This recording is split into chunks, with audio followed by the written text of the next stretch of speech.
Okay, so today is gathering for Magha Puja, full moon of February, and it's wonderful to see so many people out today. I mean, not today, it's tonight. And so making the effort to come and join in this special occasion. It's a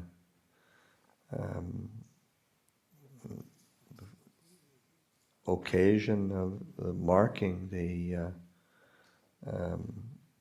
teaching of what's called the Ovada Patimokkha, the Buddha giving a summary of his teachings to 1,250 arhants who came together spontaneously to gather and pay respects to the Buddha and to be with the Buddha. And it was quite early on in the Buddha's dispensation, so that it's been an occasion that's been marked up until the present time. And in the tradition, it's like the full moon of May is Visakha Puja, and it's a recollection of the Buddha.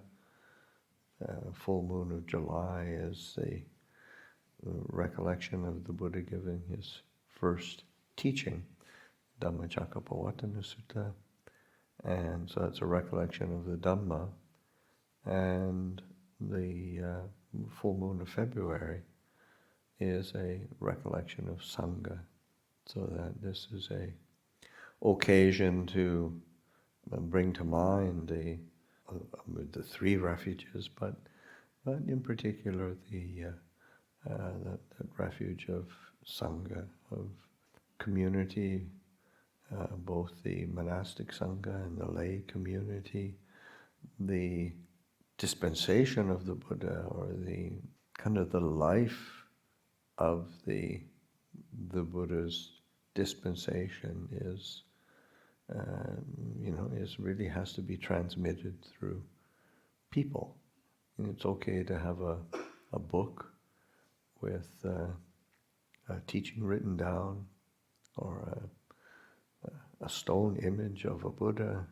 Those are nice things to have, but the living embodiment of the teaching is what is really, really important.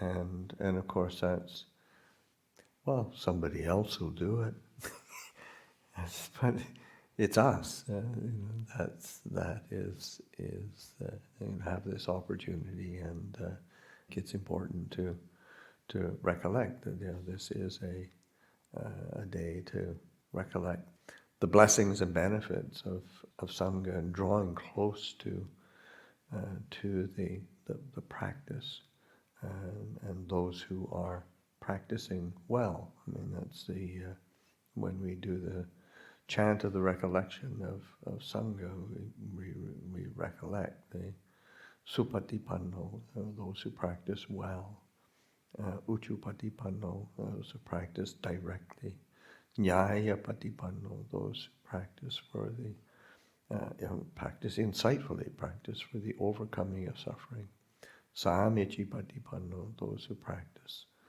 appropriately, skillfully, practice with integrity.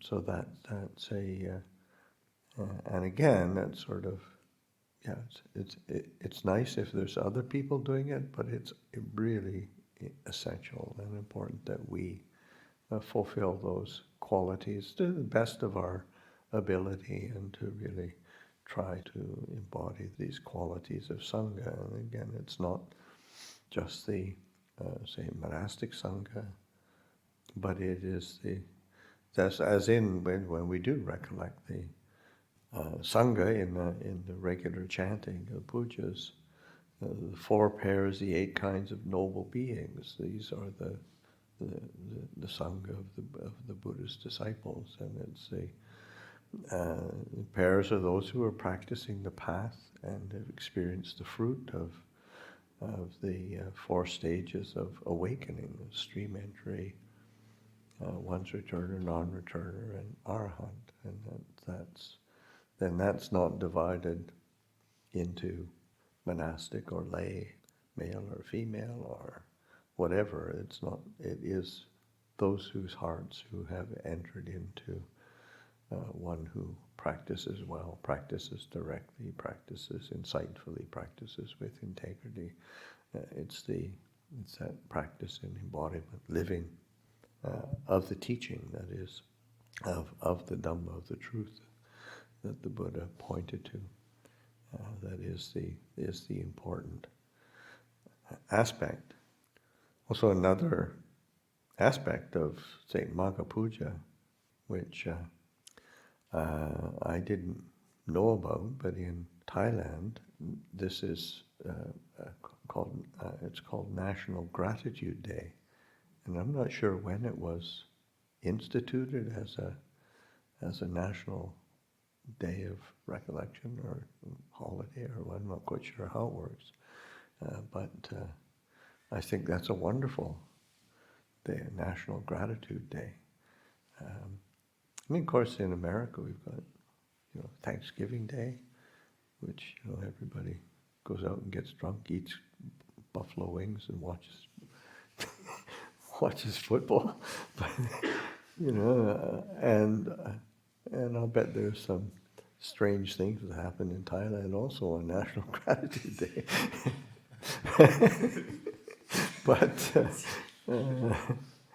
But it's important to, we have these opportunities to rise up to the occasions that are open to us, so that gratitude is such a powerful. To me, one of the qualities of, say, somebody who has really seen and understood Dhamma, really reaped the fruits of the practice. Gratitude is a real important indicator of that realization and understanding of Dhamma, of truth, of entering into and abiding in the Buddha's teachings. So it's a quality that is really worthy of reflection. And as we think in terms of gratitude for the teachings, I mean that the Buddha, on this day, the Buddha gave the Ovada Patimokkha, and on a certain level, I mean, we'll chant it in its entirety, and it's not long, but we'll chant it in its entirety before we do the circumambulation. But on one level, you think, that's pretty ordinary. And then you think, this is the teaching that he gave to 1,250 arahants. I thought it'd be a bit snazzier than that. But to me, what it is a quick summary, an overview of the path and the, say, duty, responsibility that a practitioner has. And in particular, the Buddha was talking to enlightened monks. So it's a bit geared to the monastic form. But it's laying out of the fundamentals and foundations that we build a life of awakening with, and to be able to hear that, reflect on it, and to experience a sense of delight, joy, gratitude for those teachings. And it's an important aspect. And in some of the things that the Buddha teaches are so fundamental. It's like there's kind of a summary of the teachings, which are very, very famous in all of the different schools of Buddhism. But then the next the following line is that kanti paramanta tapo titika, that patient endurance is the highest practice, burning out defilements. At the time of the Buddha, and even to this day in India, it's like religious practice is seen as tapas, kind of like a purifying fire, purifying flame that purifies the heart. That they, rather than it being, because sometimes it's translated as, patience is the greatest austerity, and which is a fair enough translation in terms of that word tapas. The Buddha isn't so much. This drying up of, burning up of the defilements, underlying tendencies that bind us to dukkha,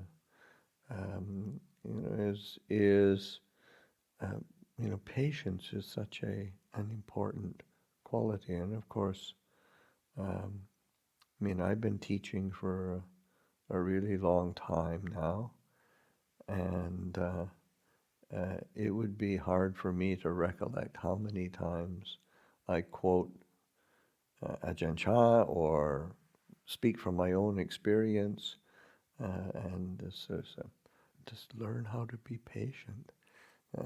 And it seems so basic and fundamental that it's easy to overlook how important it really is, how much it does purify the heart, because this quality of patience is just not a putting up with something unpleasant until it's over, or even a non-reactivity, like not reacting. I'll just be patient. I'll just be here being like a water buffalo or something, or a dumb kind of stump or log, and I'll just be patient and put up with it. That's not the patience of the Buddha. Patience is a barmi, and this sense of patience as a spiritual practice is always coupled with a sense of curiosity. Like one is patient, so then one has the opportunity to really watch alertly and be very curious as to the processes that are going on. What's happening here?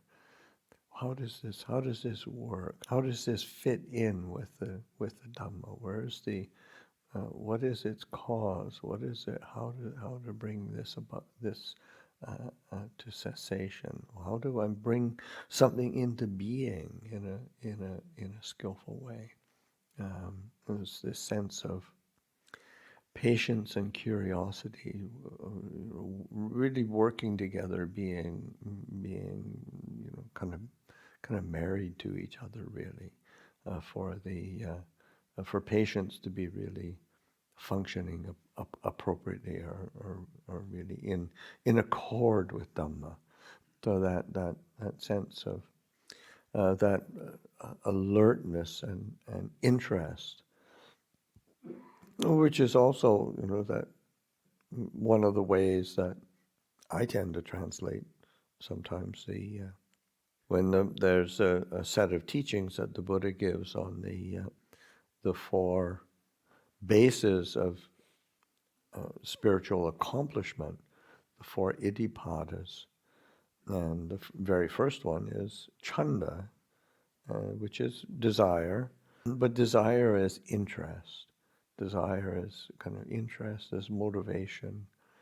And so that curiosity has a similar function as to spur that interest in reflection and contemplation of Dhamma, the Dhamma principles.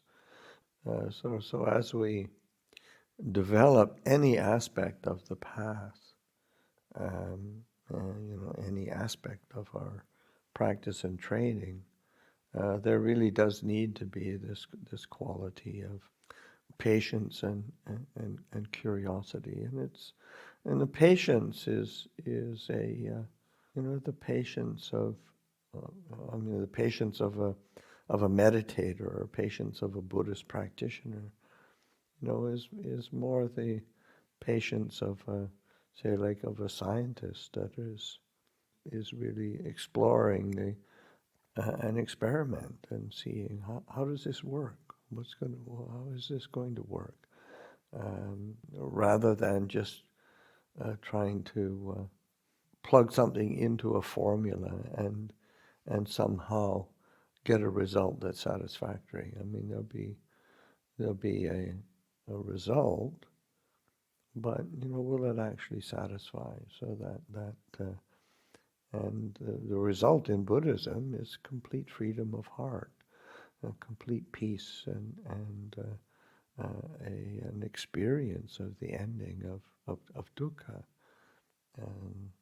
So that sense of being willing to explore, or the curiosity of an artist. Like a true artist is not somebody who just paints the same painting over and over again, but is exploring an expression of creativity. And I mean, what could be more creative than a peaceful heart that is free from greed, hatred, and delusion? I mean, that's really creative. And following the old habits and patterns of our of greed, hatred, and delusion, that doesn't take much creativity. It's just sort of same old, plug in. Follow the habits, follow the conditionings. I'm sure I'll get somewhere somehow. But they say there's got to be another way. There's got to be another need, really, trusting in that investigation of truth. That the Buddha formulated his teaching based on the Four Noble Truths. There is dukkha. There is an origin to dukkha. There is a cessation of dukkha. There is a path leading to cessation of dukkha. And so that taking an interest and being patient with working, because the tendency to react with dukkha as the condition, it tends to react in either aversion or confusion, or either a conviction of some disaster has beset me. Oh, woe is me. So it's not a beautiful response. And the Buddha is saying, there is another way, and can we explore that? Can we figure this out? To be patient and curious in how to understand dukkha and the ending of dukkha in a more complete and satisfying way. It's just so, we've got the tools. We just have to learn how to use them. And again, that learning how to do anything, any kind of skill, it takes patience, takes curiosity. So being willing to explore that, and encouraging oneself. The actual beginning of the Ovada Patimokkha is a summary of the path. The Sambhavapasa Kartanam, the not doing of any evil. Papa is like, I can remember when I first went to Thailand and knew almost no Thai, and that was a word that really impressed me. That when something was really wrong, or something was trying to be impressed on you, that's really wrong. You really shouldn't be doing that. It would be Bob, Bob. That's the Thai pronunciation of the word papa, sampapapa, and so that not doing of what is really unskillful, unwholesome. Evil's a very strong word in the English language, but it's that sense of really being willing to refrain from anything that has painful consequences for oneself or for others, because it's not just ourselves that we harm when we do something that is unskillful. We tend to pull others into our web of unskillfulness, and that's a kind of suffering is perpetuated in that way. So that refraining and being able to restrain those impulses of greed, hatred, delusion. And of course there's very strong manifestations of that, but there's also just the very subtle things that we tell you. So as we, again, this sense of being patient and curious as to how to pull back, because the impulses are habits. Force of habit is very strong. Force of conditioning, or the assumption that something is it's never mind. Everybody does it, but you realize no, that's really unskillful. It's really unwholesome. It's like when the very first time that I came back to North America, to Canada, to visit family. I'd been away for 16 years and hadn't been back in my home culture. And, one of the things that really hit me was just how kind of coarse and crude most speech was, both in terms of harsh speech, but then also critical speech, or speech that was obviously not true, or speech that was kind of complaining and whinging. It's just how much mental and emotional space unskillful speech occupied. And on a certain level, everybody's doing it. So you think, well, it's ordinary, it's normal. But it's also normal to suffer and be miserable. So which is the whole point of practicing and cultivating this path, that there is a way out of dukkha. And so there's many different permutations of the ways that the fundamental defilements create discontent, dissatisfaction, suffering. But there's also just ways that as we say, we do restrain, we do refrain, we do attend to the not doing of something, and sometimes that's takes as much effort to not do something as it is to do it, and so that taking an interest in the not doing of that which is unskillful and unwholesome, the kusala supa sampada, to be committed to the good, to really recognize that happiness and well-being, as well as peace, comes from that cultivation of the word in the Pali is kusala supa sampada, perform that commitment to what is kusala, what is usually it's translated as wholesome, skillful, beneficial, but it's in Buddhist terminology. This is, say, an equivalent to the good, but it has a much deeper and broader meaning and repercussions, in the sense of because it's that commitment to the wholesome and skillful as an effect both on emotion. It brings about happiness and well-being.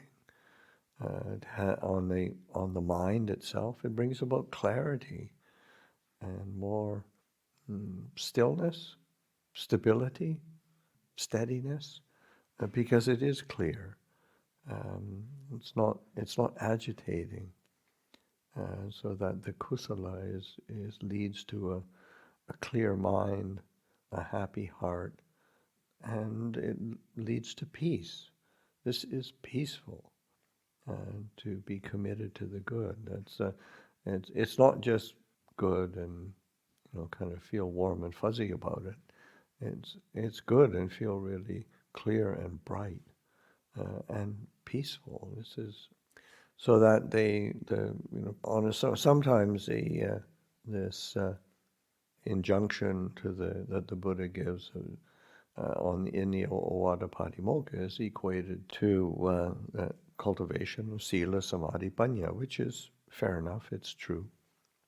But I think it's also important to realize that the cultivation of sila, samadhi, panya, or the cultivation of, say, the not doing of any evil, to be committed to the good, to purify one's mind, these are so intertwined with each other, affect each other, and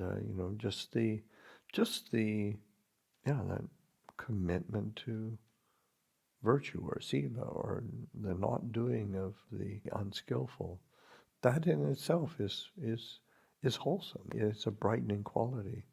When we brighten the heart with that goodness, then the mind becomes peaceful. There's a purification that takes place, and so that's that commitment to this whole path, and recognizing and investigating again, curiosity. How does this path work?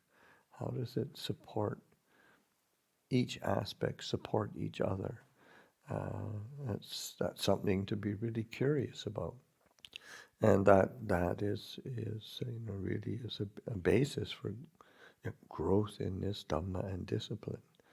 So that commitment to the good is, along with, say, like generosity and loving kindness and compassion and patience and whatnot. These are gratitude. These are all, these are good. These are kusala.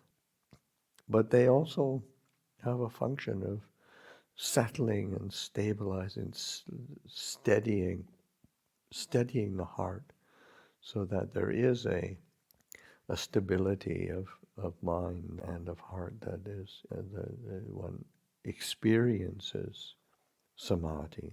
The most common translation in Thai for the word samadhi is the firm establishing of the mind. When the mind is in an exclusively wholesome state, it's firmly established, very steady and clear.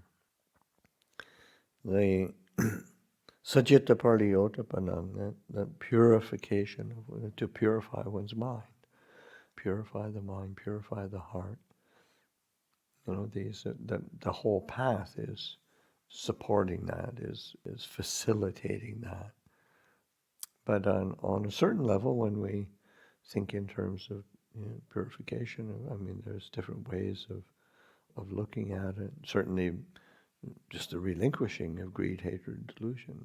That's a purification of the mind.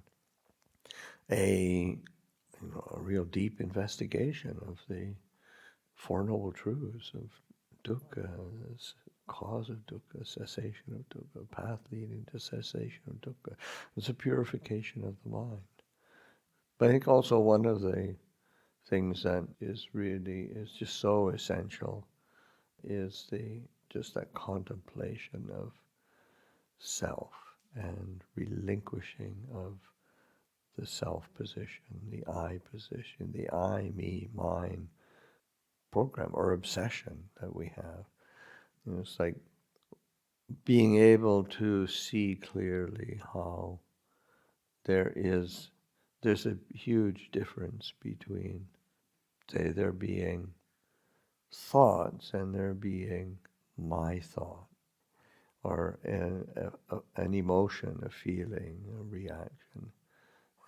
It's very different when one sees, oh, there's that reaction of, say, of sadness, or that reaction of being happy.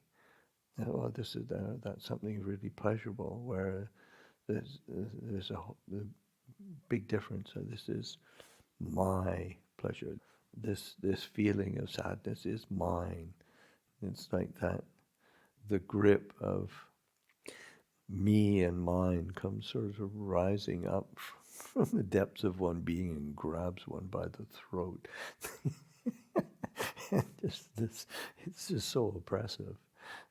And you realize, oh, I don't have to identify like that. It just doesn't have a basis in reality. It is an assumption that we have. This is one of the fundamental teachings that the Buddha gives of the basis of attachment. And there's attachment to sensual pleasure, attachment to views and opinion, attachments to rites and rituals. But the last one is the attachment to the assumption of self. And it's just so important to sort of see this sense of self, of me, of mine. These have a conventional function and reality, but they are a supposition, they are an assumption. And when we can see that clearly, that places us in the realm of Dhamma. It's like the entryway into the stream of Dhamma, into the fruits of the practice of Dhamma, is that's understanding of the identity view, Sakkaya Ditthi. And so that seeing that we create an identity out of things that are constructed, that are very ephemeral. They don't have a substantial foundation. You can't take out and what we constructed out of is this, say, this body, and it's a the Buddha sort of says, if you're going to construct a sense of self, it'd actually be better to construct it out of the sense of perception of the body than the perception of the mind.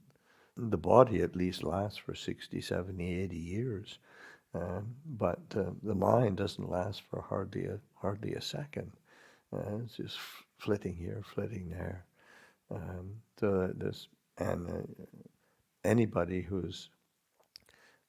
Anybody that's got half a brain is saying this body is what I am. This is me and mine, and this is myself. Bodies are really impermanent and unsatisfactory. They're always getting sick. They're getting old. There's just no stopping of the inevitable march towards aging and separation from the love, death. That's just the way things are.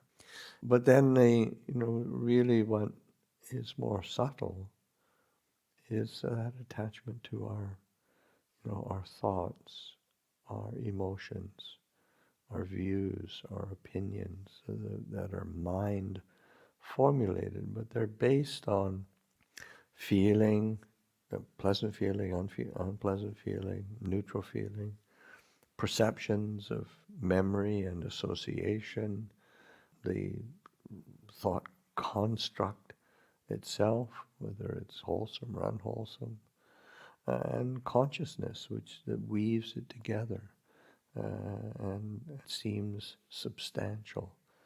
But it's just so important to be contemplating the impermanent, unstable, uncertain nature of these constituents of that build this idea of self, the assumption of self, and to reflect on and be very curious again of its, how does this work? How does it keep building? How do I keep coming up with this conclusion that's so unsatisfactory? And be very patient with it. And that's where relinquishment and letting go starts to become a a sensible option. And it's like, oh, this is, it's like the exclamation, this is peaceful, this is sublime. It's that relinquishing, the giving up, the letting go of these assumptions and these habits. And that's the purpose of this path that the Buddha has given us. And this Ovada Patimokkha is a very straightforward, very simple recap of the Buddha's teaching that he gave over 2,500 years ago to this assembly of awakened beings that gathered spontaneously, and it's worthy of celebration even to today. So I'll offer that for reflection this evening.